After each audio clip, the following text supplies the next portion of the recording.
Hello दोस्तों, आज के इस वीडियो में जानेंगे चिपको आंदोलन के बारे में या कहें चिपको मूवमेंट के बारे में। तो बात शुरू होती है मार्च 1974 से, जब भारत को आजाद हुए पूरे 27 साल हो चुके थे। इंदिरा जी की सरकार थी। भारत 1962 का जो वॉर हुआ था, जो युद्ध हुआ था, वो चाइना से हार चुका था। चाइना हजारों किलोमीटर लद्दाख की जमीन का कब्जा कर बैठ चुका था।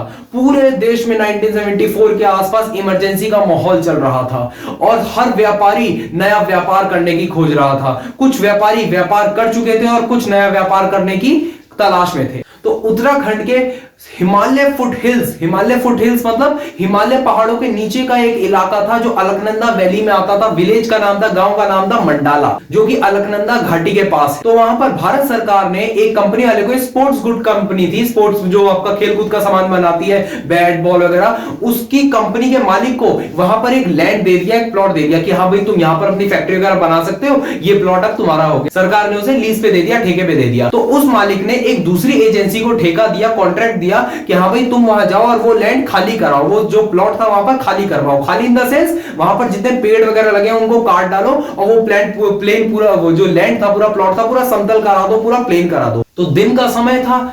जो कॉन्ट्रैक्टर था, जिसको मालिक ने, स्पोर्ट्स गुड्स कंपनी के मालिक ने जो ठेका दिया था वहां से पेड़ वगैरह काटकर लैंड को बिल्कुल समतल प्लेन करने का, वो अपने मजदूरों के साथ वहां पर प्लॉट में पहुंच गया।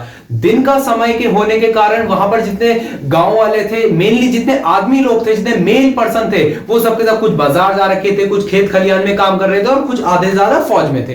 तो वहां पर जब वो कॉन्ट्रैक्टर अपने मजदूरों को लेकर प्लॉट में पहुंचा तो वहां पर जितनी औरतें थी मेनली, वो उनका विरोध करने उस लैंड के पास पहुंच गए कि हाँ भाई यहाँ के हम पेड़ नहीं कटने देंगे। वहां की औरतें और साथ ही साथ गांव वाले पहले ही बहुत गुस्से में थे, क्योंकि उन गांव वालों ने भारत सरकार, जो इंदिरा जी की सरकार थी कांग्रेस की, उससे पहली एग्रीकल्चरल टूल्स की मांग करी थी, जो कि सरकार ने उनकी मांग ठुकरा दी थी। और अब उनकी गांव वालों की सरकार ने मांग ठुकरा दी, लेकिन उस स्पोर्ट्स गुड्स कंपनी के मालिक को लैंड दे दिया कि हाँ भाई तुम यहां पर लीज पे ले लो और लैंड पेड़ पाड़ काट के आराम से अपनी कंपनी बनाओ। उन औरतों ने उनको बहुत विरोध करा, बहुत मना करा, लेकिन वो कॉन्ट्रैक्टर और उनके मजदूर नहीं मान रहे थे और पेड़ काटने की शुरुआत करने लगे। उनमें से एक औरत थी जिनका नाम था गौरू देवी। उन्होंने सारी औरतों को समझाया और उस विलेज में, उस जो मंडाला जो गांव था, वहां पर एक एनजीओ काम करता था, DGSS, उसकी फुल फॉर्म थी डसौली ग्राम स्वराज्य से, जिनके लीडर थे चांदी सिंह भट्ट।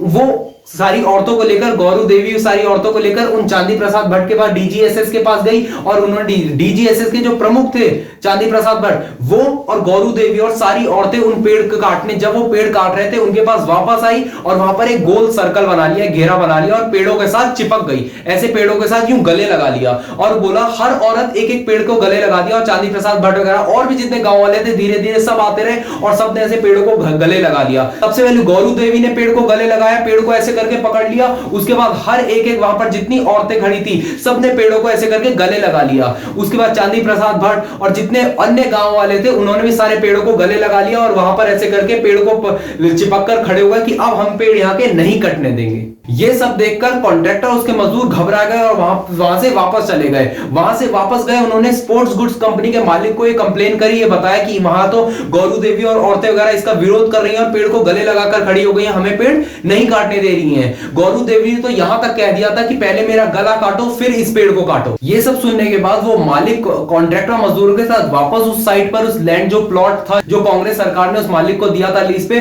वहां पर पहुंचा जहां पर सारी औरतें उस पेड़ को गले लगाकर खड़ी हुई थी। और उन औरतों को उस मालिक ने खूब समझाया कि हम आपको इसका पैसा दे देंगे, प्लीज ये लैंड खाली कर दो। लेकिन औरतें और गौरू देवी जितने वहां के प्रमुख थे, लीडर चांदी प्रसाद भट्ट वगैरह, DGSS के प्रमुख, उन्होंने उनकी बात नहीं मानी। और ऐसे ही हमारे चिपको आंदोलन की मार्च 1974 में स्टार्टिंग हुई। और धीरे धीरे चिपको आंदोलन, जब ये बात न्यूज में आई, मीडिया में आई और पूरे देश में फैल गई, तो धीरे धीरे वहां पहाड़ से, उत्तराखंड के पहाड़ों से नीचे आती गई और उत्तर प्रदेश के भी अन्य जिलों में फैल गई। जहां पर भी लोग पेड़ काटते थे, हरा पेड़ काटते थे स्पेशली, वहां पर लोग, जो जितने समझदार लोग थे, वो पेड़ को गले लगाकर खड़े हो जाते थे और बोलते थे नहीं, हम चिपको आंदोलन के साथ हैं, हम चिपको आंदोलन का समर्थन करते हैं, हम हरा पेड़ नहीं कटने देंगे, हरा पेड़ हमारी जान है। यह सब हो ही रहा था कि कुछ सालों बाद 1981 और 1983 के बीच में एक सोशल एक्टिविस्ट हुए, उनका नाम हुआ सुंदरलाल बहुगुणा। उन्होंने इसकी बहुत आवाज उठाई। उन्होंने तो इतनी ज्यादा आवाज उठाई कि उनकी अपील सीधा मिसेस इंदिरा गांधी तक पहुंच गई। और सुंदरलाल बहुगुणा ने साथ ही साथ 5000 किलोमीटर की पैदल यात्रा करी।